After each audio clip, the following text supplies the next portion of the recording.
Welcome to the press conference following our first ever EU-ASEAN summit. Here to give a statement are the President of the European Council, the Prime Minister of Cambodia as co-chair, the President of the European Commission, of course, and the President of the Philippines as coordinator of the EU-ASEAN relations. We have just published, or we're in the midst of publishing, the declaration on the website of the European Council, so please check that out. There is also interpretation into Khmer for the media joining us, and I would first like to invite the President of the European Council to take the floor. I hope that the interpretation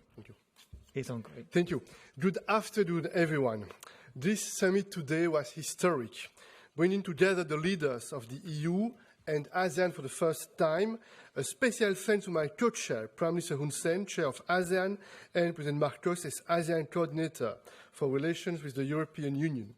Today, we are endorsing our EU-ASEAN Plan of Action until 2027. We also just concluded our EU-ASEAN Comprehensive Air Transport Agreement, the first ever region-to-region aviation agreement, and we signed our partnership and cooperation agreements with Thailand and Malaysia. These agreements will strengthen our political dialogue and boost our cooperation with the two countries. Today, the EU-ASEAN celebrated 45 years as partners, and this month also marks the 2-year anniversary of the EU and ASEAN becoming strategic partners. The EU-ASEAN partnership is unique. It brings Europe and Asia closer together to increase the security and prosperity of our citizens. The EU is ASEAN's second largest foreign investor and third largest trading partner. Together, we represent over 1 billion people in 37 countries. So, our partnership is a major force with great potential to tackle global challenges like climate change, digital transition, and free and fair trade.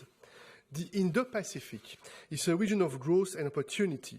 and as a strategic partners, we are strong advocates for multilateralism and the international rules-based order. We share the strong belief that global challenges can only be addressed by working together. And today's meeting is also an opportunity to boost our cooperation for greater prosperity. And one way to do that is through trade. Trade is a powerful engine for growth and for creating closer ties between our regions. Our trade agreements with Vietnam and Singapore are a good example, and we are working on trade agreements with other countries in the region. We can also forge stronger ties for the good of our planet. Climate change is a threat to everyone's existence, and we share the same objective. We owe it to the next generation to cooperate on this global challenge together. We also discuss the importance of the digital transition. This will play a massive part in the success of our societies. So, we need to band together to develop safe, fair, and inclusive digital economies. We also discussed the war against Ukraine and its dramatic consequences for the world, especially on energy and food security. This war blatantly violates the United Nations Charter, and the attempt to change internationally recognized borders by force is not acceptable. We will never accept it. We also discussed the crisis in Myanmar that negatively impacts stability in the region, and we continue to support ASEAN's efforts to address this crisis. We support the full implementation of the 5-point consensus and the personal investment of Prime Minister Hun Sen. Finally, we discussed our intensified security cooperation with several Asian and ASEAN partners, including maritime security. Maritime security is vital for the world, is vital also for Europe, due to the importance of trade routes and their protection. It's in our mutual interest to bolster our cooperation in this area. This has been a memorable day. ASEAN can count on the EU to be a steadfast partner. Together, we'll make this partnership even stronger. I thank you. Thank you, President. May I now invite the Prime Minister of Cambodia to take the floor, please.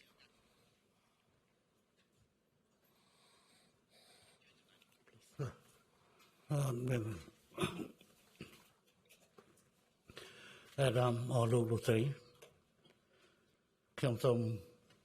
សម្ដែងនៅការឯកភាពនិងការលើកឡើងរបស់អាដាមប្រធានអំបញ្ញមិញនេះសម្រាប់ខ្ញុំចាប់ផ្ដើមដោយការស្វាគមន៍យ៉ាងកក់ក្ដៅចំពោះលោកស្រីអស់លោកលោកស្រីដែលបានចូលរួមនៅក្នុងសន្និសីទសារព័ត៌មាននេះថ្ងៃនេះគឺជាឱកាសដ៏វិសេសវិសាលមួយនៅក្នុងភាពជាដៃគូរបស់យើង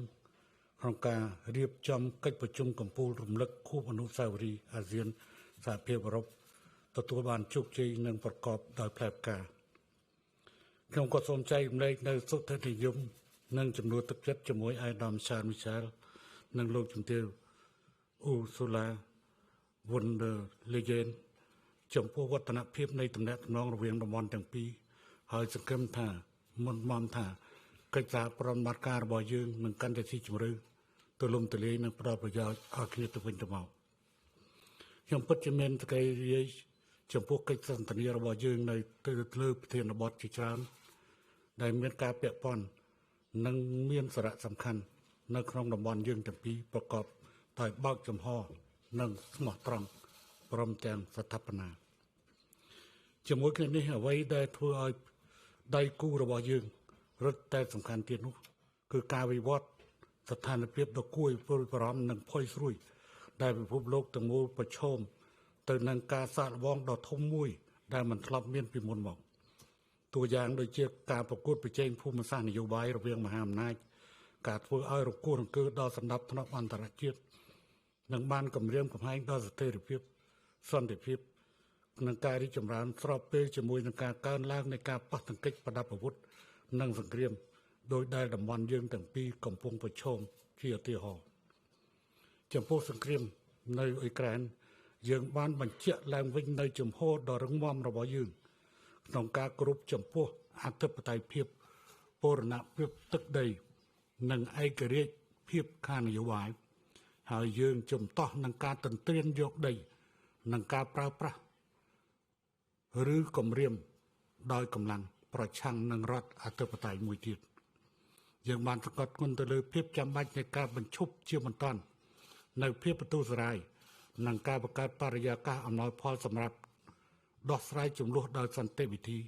ដើម្បីបើកផ្លូវឲ្យផ្ដល់ជំនួយមនុស្សធម៌ទៅដល់ជនរងគ្រោះដែលត្រូវការបំផុតនិងបានយ៉ាងឆាប់បំផុតប្រកបដោយសុវត្ថិភាពនិងដោយគ្មានការរារាំងខ្ញុំក៏សូមជាមួយនឹងការលើកឡើងតាមប្រមាណនេះអ្វីដែលជាការសង្ឃឹមរបស់យើងគឺនៅត្រង់ថាតំបន់ទាំងពីររបស់យើងគឺបានផ្សារភ្ជាប់គ្នាបើទោះបីជាយើងនៅឆ្ងាយពីគ្នាក៏ប៉ុន្តែយើងបានផ្សារភ្ជាប់គ្នាคล้ายទៅជាដៃគូយុទ្ធសាស្ត្រហើយអ្វីដែលជាបំណងធំរបស់យើងដែលរកឃើញនៅក្នុងអង្គប្រជុំរបស់យើងនេះគឺកិច្ចព្រមព្រៀងពាណិជ្ជកម្មសេរីរវាងអាស៊ានជាមួយអឺរ៉ុបតំបន់ទាំងពីរក៏បីត្រូវធ្វើកិច្ចការងារនេះឲ្យបានលឿនបំផុតតាមដែលអាចធ្វើទៅបានខ្ញុំសូមអរគុណចំពោះការយកចិត្តទុកដាក់ស្ដាប់របស់អស់លោកនេះ Thank you, Prime Minister. Madam President, can I invite you? Yes, thank you very much, dear Prime Minister Hun Sen, dear President Marcos, dear Charles. Ladies and gentlemen, we had an excellent summit today with our ASEAN partners. Quite a special summit too, indeed, because it marks 45 years of relations between us, and it's a perfect occasion just to open a new chapter in our partnership. We are what you just said and called strategic partners. We stand behind this term. What stands behind this term is the reality of two regions that have so much in common, despite being a world apart. We are the two most successful regional integration projects in the world. We share the same unyielding commitment to multilateralism and the international rule of law. That means the same rules for all, whether big or small, and we both want to relegate the notion of spheres of influence to the past, where it belongs. The European Union pleads for closer cooperation between the EU and the ASEAN partners. Russia has unleashed its war of aggression against Ukraine. War has returned to the European continent, and it is clear that this is not solely a European problem, but the world is feeling the brutal shockwaves of this war on food prices, on energy security. And all this is a stark reminder that today, in this world of interdependencies, there is no such thing as a European problem or an Asian problem either. All the challenges we face today are of global nature and therefore affect all of us. You, ASEAN, know what is at stake, and therefore we are very grateful that you have signed the Treaty of Amity and Cooperation with Ukraine. We very much welcome that. The more acute global challenges are, the stronger our partnership must be. And today, we indeed discussed several strands of work to reinforce this partnership. The first one is energy. We want together to accelerate with our partners the clean energy revolution. So today we launched a Just Energy Transition Partnership with Vietnam, for example, similar to the one we have with Indonesia. And we have also decided to start an EU-ASEAN new energy dialogue, because we all know renewable energy is not only good for our climate, but it is also homegrown and therefore creates independence and security of supply. Second point is trade. A lot has been said on trade. We want to trade more with each other. We already are each other's third largest trading partners. Our free trade agreements with Vietnam and Singapore are delivering. That's impressive. So the European Union wants to conclude more such agreements with ASEAN countries, and our ultimate goal would be to negotiate a region-to-region free trade agreement. And my third and last point is on infrastructure. Because our energy and trade cooperation will only reach its full potential if it is underpinned by the right infrastructure, today, Team Europe put forward a 10 billion euros investment package under Global Gateway. And let me end, Prime Minister Hun Sen, by thanking you for your excellent chairmanship this year. I'm now looking forward to working with Indonesia under its chairmanship of ASEAN in 2023. We have behind us over 4 decades of partnership, and we will continue championing peace, stability and prosperity together. Thank you very much. Thank you, Madam President. May I invite the President of the Philippines to take the floor, please? Excellencies, ladies and gentlemen, good afternoon. We had an extraordinary opportunity today to collectively look back on our shared successes and to exchange views about our prospects for the future. We looked back on ASEAN-EU achievements, most recently the signing of the ASEAN-EU Comprehensive Air Transport Agreement that was signed last October, and the adoption of the Plan of Action to implement the ASEAN-EU's Strategic Partnership for 2023 to 2027. We noted the continued strengthening of cooperation between our regions throughout the pandemic through the following mechanisms: the ASEAN Regional Integration Support from EU+, the EU support to higher education in the ASEAN region, the Enhanced Regional EU-ASEAN Dialogue Instrument,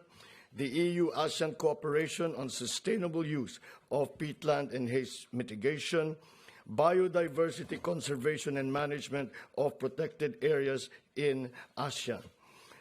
the integrated program in enhancing the capacity of AHA Center and ASEAN Emergency Response Mechanism, and the ASEAN-EU Migration and Border Management Program Phase 2, to name but a few. We appreciate the EU member states, and the EU financial institution, in short, Team Europe, for the combined response of over 800 million euro to fight the health, social, and economic impact of the coronavirus pandemic in ASEAN. As we move forward, towards post-pandemic recovery, we eagerly anticipate the resumption of negotiations for the establishment of an ASEAN-EU free trade agreement and of the ASEAN-EU Trade and Investment Work Program. I am pleased that today's summit imbued all of us as ASEAN and EU leaders alike with a sense of renewed commitment to continue nurturing and expanding our unique ASEAN-EU partnership, which will serve us well as we are squeezed by the myriad challenges that we have just discussed, such as the supply chain issues brought about by the pandemic, the global threat to food and energy security made worse by the conflict in Ukraine,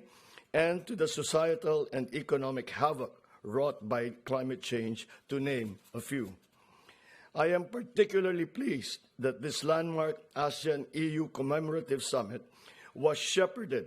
to conclusion during the Philippines coordinatorship for ASEAN-EU dialogue relations, and that the adopted ASEAN-EU Joint Leaders Statement is reflective of the broad nature of our relations and shows clear commitments from both sides to further enhance our relations.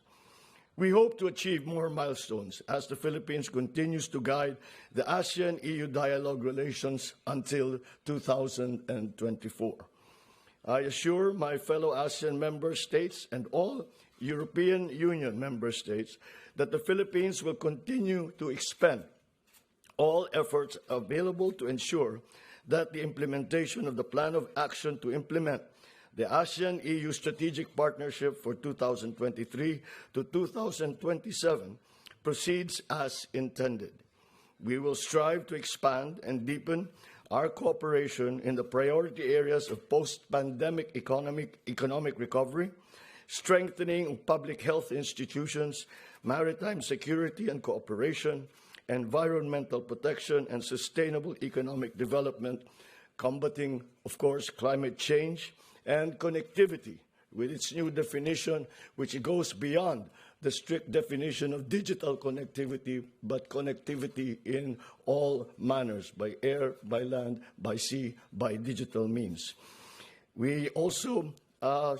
will work for the digital transition and the lessening of the so-called digital divide, migration, and gender justice. We look forward to nurturing and bringing forth ASEAN-EU relations to greater heights in our role as country coordinator for ASEAN-EU relations in the next 2 years. Before I end, allow me to thank Your Excellencies, EU Council President Michel, EU Commission President Ursula von der Leyen, Czech Prime Minister Peter Fiala, and all EU member state leaders for your very warm welcome that you have given us all here in Brussels. And we look forward to the next commemoration of EU-ASEAN relationships. Thank you. Thank you, Mr. President. We'll now take a couple of questions. Let me start with someone from the Philippines. We had Alexis Romero from Philippine Star. Yes, please. Good day, President Marcos. How are you doing? Just about managing. Okay, thank you very much. President Marcos, you cited in your speech earlier the need to go beyond declaring respect and support for UNCLOS and to see an effective application of the UNCLOS to address maritime disputes. And we all know that this includes the South China Sea Row. What concrete measures can the ASEAN and the EU undertake to ensure the rule of law in disputed areas beyond the usual strongly worded statements? Well, this is one of the reasons that we have these conferences, is to map out any possible actions that might be jointly taken, because every action that might be taken that objects or brings light to a possible violation of the UNCLOS is much stronger when it is brought about by a group of nations such as ASEAN, and if the EU now, with our strategic partnership, is able to also join their voices to that, then that will be much stronger in the terms of actually being able to enforce what UNCLOS is all about. Their commitment, by the EU's commitment, which is found in the joint declaration, the EU's commitment to even the doctrine of the DOC, the doctrine of behaviors in the South China Sea, is already a very, very big step for us in the Philippines, for example, and for all the countries around the South China Sea, that we now have the support, a strategic support from not only the member countries of EU, but of EU itself. Now, because EU and ASEAN together comprise the largest, most well-organized regional aggregations, then that will be a very, very strong position to be able to negotiate, even individually for the Philippines or jointly with ASEAN or even with the EU perhaps as a third party for us to take action and to negotiate further these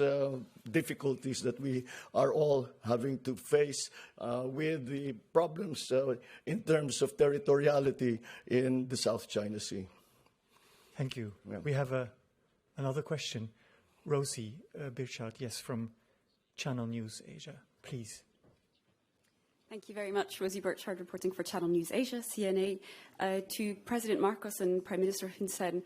the EU has announced this 10 billion euros of infrastructure investments. Now, that is just a drop in the ocean, really, when you compare it to what the Asian Development Bank estimates is needed in terms of investment to keep up levels of growth in ASEAN. What would you have liked to see? Would you like to see more? Can you give us some insights into that? And to Presidents Michel and von der Leyen, we heard a lot about a potential block-to-block free trade agreement there. Now, I believe that's still pretty far off. What are the biggest barriers in your eyes? Is it Myanmar? Is it about climate policies from the ASEAN side? What do you think needs to happen to be able to get there? Thank you very much. Go ahead. Well, I think the one who can best answer that will be the donor of the 10 billion euro, and we would like to ask them how they would want us to use their hard-earned money when it comes to ASEAN. So perhaps President Michel. No, maybe I will try to answer both questions. First of all, we are absolutely determined to upgrade the level of our ambition in terms of a strategic partnership with the ASEAN countries. This is very clear. And this is also very important to take into account the fact that the EU is mobilizing money in order to make very tangible the bilateral partnerships we have with each of the ASEAN, the members of this ASEAN organization, each of the ASEAN countries. And this is an important signal that we want to send to the leaders, but also to the people in that region. Point one. Maybe with a smile, another information that I had the occasion to share yesterday with some of the ASEAN colleagues. Sometimes it could happen. We have some difficulties within the EU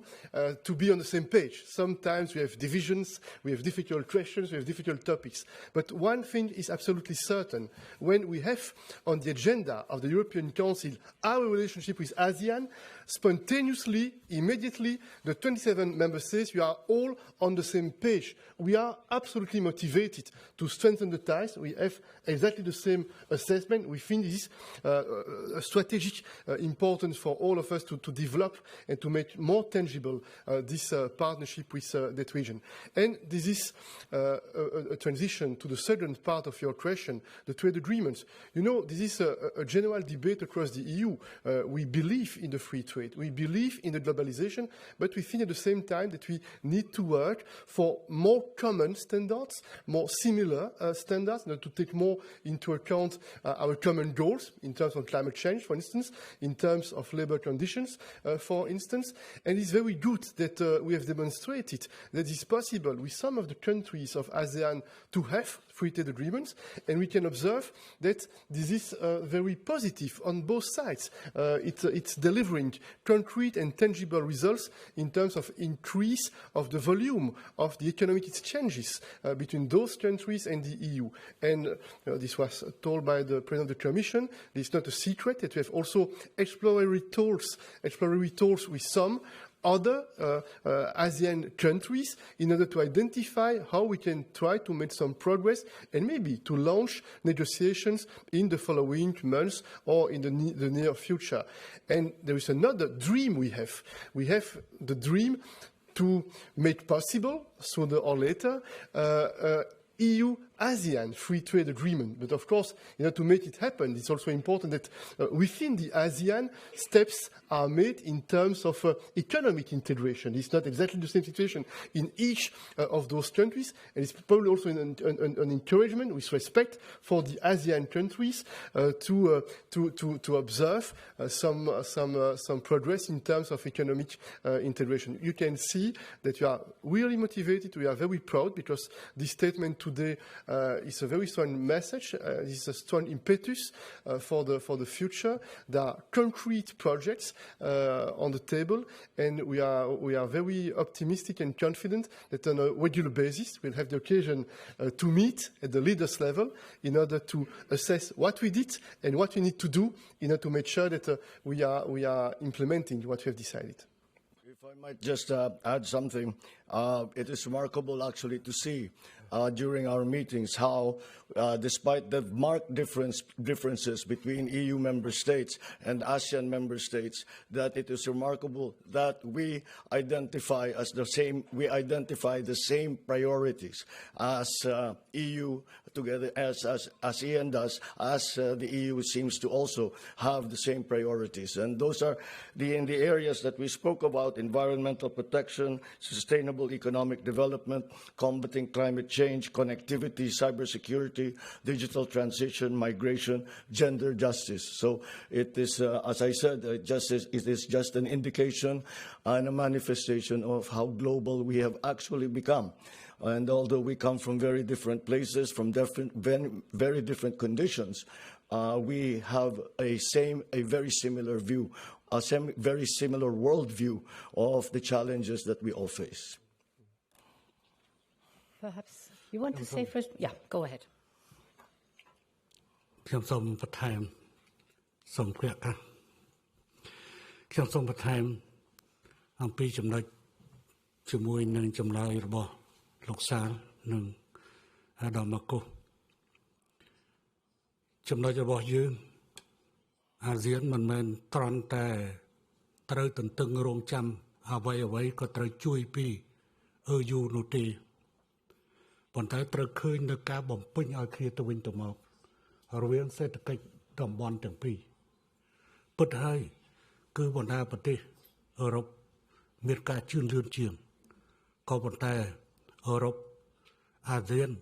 ក៏មិនមែនគ្រាន់តែជាកន្លែងដែលត្រូវតែរងចាំទទួលជំនួយពីអឺរ៉ុបនោះទេដូច្នេះស្ថិតនៅក្នុងស្ថានភាពនេះហើយដែលអាស៊ាននិងអឺរ៉ុបបានឯកភាពគ្នាដើម្បីបង្កើតឡើងឲ្យមានកិច្ចព្រមព្រៀងពាណិជ្ជកម្មសេរីយើងពិតជាមិនមែនចង់ឲ្យប្រជាជនរបស់យើងនៅតែក្ររហូតហើយរងចាំភាពអនុគ្រោះអំពី EU នោះទេយើងចង់បានកិច្ចព្រមព្រៀងពាណិជ្ជកម្មសេរីពិតប្រាកដការលើកឡើងអំបញ្ញមិញថាតើមានឧបសគ្គអ្វីវាអាចមកពីបញ្ហាមួយម៉ាទេខ្ញុំគិតថាយើងមិនគួរដាក់បញ្ហានយោបាយមករាំងខ្ទប់ជាមួយនឹងកិច្ចព្រមព្រៀងពាណិជ្ជកម្មសេរីនោះឡើយក្នុងពេលពិធីបើកចំណាប់អារម្មណ៍របស់ប្រធានាធិបតីឥណ្ឌូនេស៊ីបានបញ្ជាក់ហើយភាពជាដៃគូត្រូវតែស្មើភាពមិនអាចយកច្បាប់របស់ផ្នែកមួយទៅដាក់ផ្នែកមួយនោះទេចំណុចនេះត្រូវតែរំលឹកភាគីយើងទាំងពីរត្រូវតែស្មើភាពគ្នាដើម្បីអនុវត្តឲ្យបានឆាប់រហ័សមិនអាចផ្អែកទៅលើសភាពការម៉ាយ៉ាម៉ាឬប្រទេសណាមួយហើយបែរជារំខានទៅដល់កិច្ចខិតខំប្រឹងប្រែងជាមួយ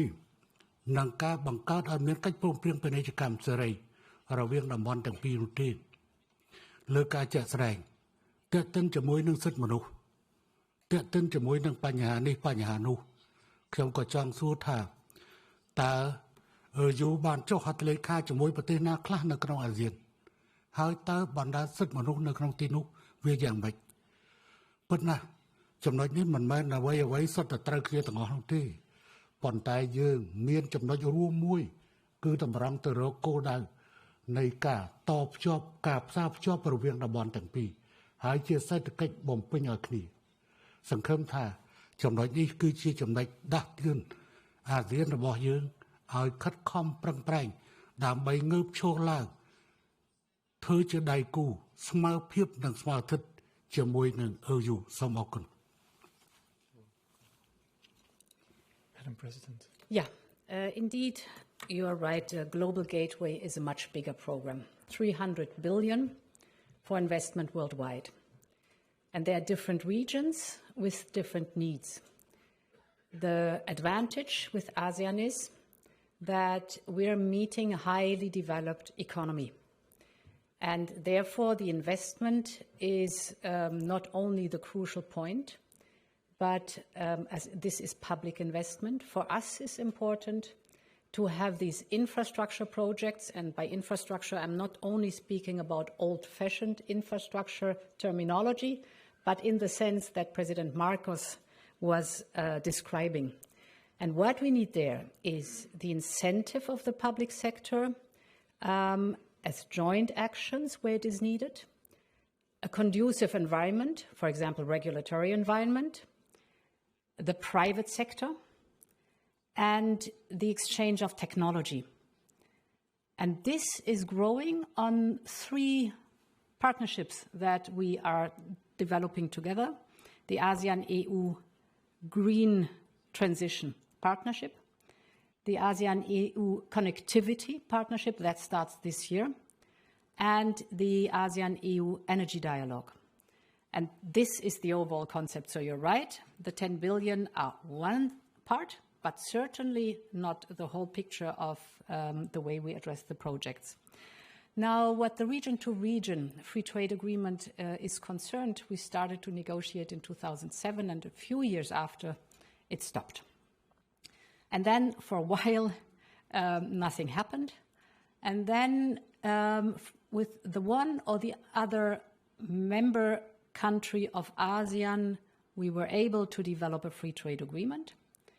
Therefore, we have now building blocks. I would call it that name. It's much more mature. And this encourages, and I'm very pleased to listen to our guests, this encourages us to think in a broader spectrum for a region-to-region free trade agreement, as we have already experienced now with building blocks. It may be that, first of all, the one or the other free trade agreement with individual countries of the ASEAN is coming first, but we have no experience. The free trade agreements that are in place are delivering, so they show the success, and we have proven that we're able to match the different interests. Thank you. Yes, Finbar, please. Thank you very much. Finbar Birmingham with the Hong Kong newspaper, the South China Morning Post. A lot of talk about the things that you have in common, but just reading the joint statement, there certainly are some differences, particularly on Ukraine, where it says most members strongly condemned the war in Ukraine and stressed it is causing immense human suffering. To Prime Minister Hun Sen, President Marcos, could you explain why it isn't all members that are condemning the war in Ukraine? Just a follow-up question. ASEAN is often portrayed as a swing state between the big powers of the United States, China and Europe. I'm wondering from both of your perspectives whether you welcome the European Union to compete with the United States and China, or whether indeed you do see it in that way. Thank you very much.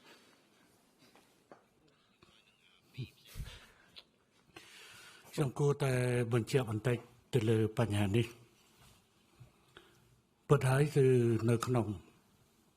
ASEAN about you, men call to hold do clear, the strong nuti. Secretary some right, no Mahasan bad on Gaza be cheat. Mere particular, go watch not control, particular, go watch not a no poet. Some rap Cambodia, young, បោះឆ្នោតគាំទ្រសេចក្តីសម្រេចរបស់អង្គការសហប្រជាជាតិថ្កោលទោសចំពោះការឈ្លានពានឬការកាត់យកទឹកដីក្រៅពីនោះក្នុងឋានៈជាប្រធានអាស៊ានយើងក៏បានសម្របសម្រួលដើម្បីចេញសេចក្តីថ្លែងការណ៍ពាក់ព័ន្ធជាមួយនឹងការសន្ទនាឬបទឈប់បាញ់នៅក្នុងរវាងរុស្ស៊ីនិងអ៊ុយក្រែនយើងមិនយល់ព្រមជាមួយនឹងការឈ្លានពានការប្រើប្រាស់កម្លាំងឬការកាត់យកទឹកដីនោះទេចំហនេះបើគិតទៅយើងមិនមែនគ្រាន់តែជាអ្នកគ្រប់គ្រងទេក៏ប៉ុន្តែយើងបានដើរតួនាទីជាអ្នកធ្វើគោលស្វងសរទៅលើសេចក្តីសម្រេចនេះនៅឯអង្គការសហប្រជាជាតិហើយពាក់ព័ន្ធជាមួយនឹងគោលចំហហើយតាក់ទងជាមួយនឹងបញ្ហាអ៊ុយក្រែននេះតាក់ទងនឹងនេះកម្ពុជាក៏បានសម្រេចនៅរួចហើយដើម្បីបញ្ជូនគ្រូខាងផ្នែកដោះមីនរួមជាមួយជប៉ុនទៅជួយអ៊ុយក្រែននៅការបណ្ដុះបណ្ដាលហើយយើងក៏នឹងទទួលយកសេចក្ដីកម្មរបស់អ៊ុយក្រែន15នាក់នៅក្នុងខែមករានេះដើម្បីធ្វើជាអ្នកបំផ្លាញចោលគ្រាប់មីនព្រោះវាជារឿងគ្រោះថ្នាក់ហើយវាជារឿងមនុស្សធម៌តែយើងមិនបញ្ជូនទាហានរបស់យើងចូលច្បាំងជាមួយនឹងរុស្ស៊ីក្នុងប្រទេសអ៊ុយក្រែននោះទេសូមឲ្យអាដាមម៉ាកូឆ្លើយនៅជំហររបស់ហ្វីលីពីន Perhaps I should answer the second part of your question about the competition between the United States and China, and if it's that what we want. Believe me, we would rather not have these tensions in our part of the world. That is the last thing that we would like. And the Philippines, for our part, has taken an independent policy, and we absolutely refuse to go back to the situation of the Cold War, where we have to pick sides in terms of who the superpower is that we are aligned with. What we say is that, to put it very simply, is that in the Philippines, our foreign policy is the policy for peace and for the national interest. So foreign policy will always be guided by a commitment to peace and the pursuit of the national interest. In terms of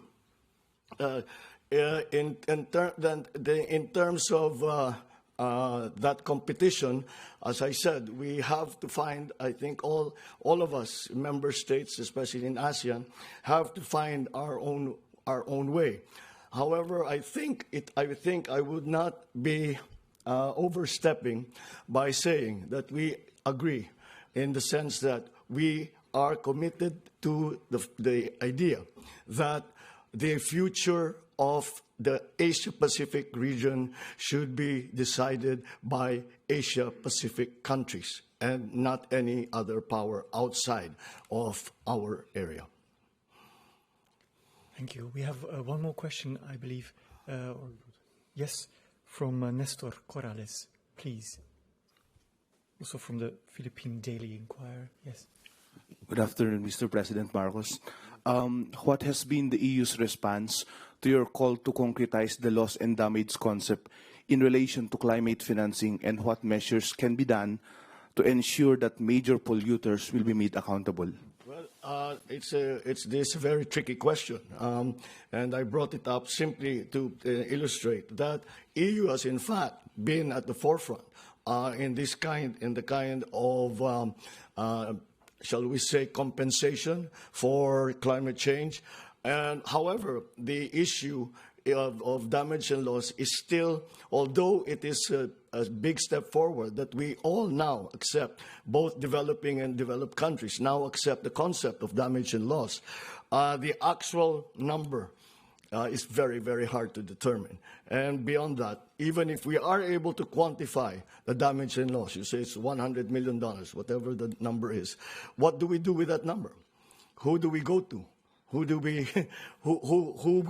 pays the bulk of it? However, I sense that there is a willingness for the developed countries to participate and to help in mitigation, to help in adaptation for those countries like the Philippines, most of the countries around ASEAN that are very vulnerable. There is a willingness to help, but how to provide that help is still